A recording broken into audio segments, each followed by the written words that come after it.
братан, скажешь? Я скажу, что это все пиздец, нахуй. Командиры долбоебы. А ну взгляни.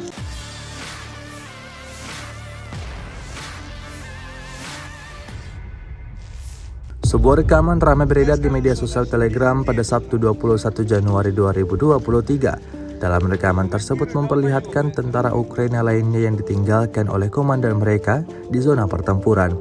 Bukan tidak siap ataupun tidak mau berperang, hanya saja mereka mengeluhkan sikap komandan mereka yang meninggalkan mereka tanpa peralatan militer yang memadai. "Komandan sial," kata salah satu militan Ukraina yang marah. Meski begitu, mau tidak mau mereka harus berperang dengan alat seadanya. Hingga video ini beredar, beragam komentar dituliskan warganet.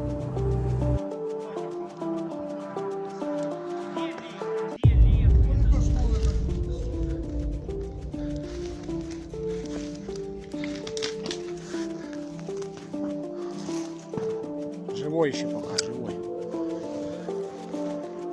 Братан, скажешь? Я скажу, что это все пиздец, нахуй. Командиры долбоебы. А ну взгляни.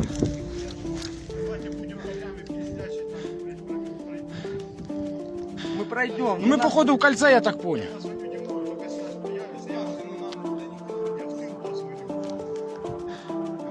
Пізя, весь город нахуй горить. Що вони роблять, ці підараси?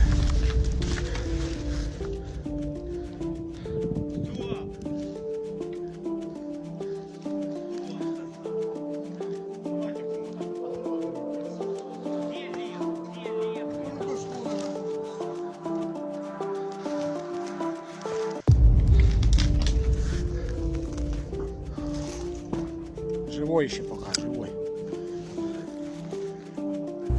Rusia melaporkan secara total 374 pesawat Ukraina dan 202 helikopter, 2.908 kendaraan udara tak berawak, 401 sistem rudal anti pesawat dieliminir sejak awal operasi khusus.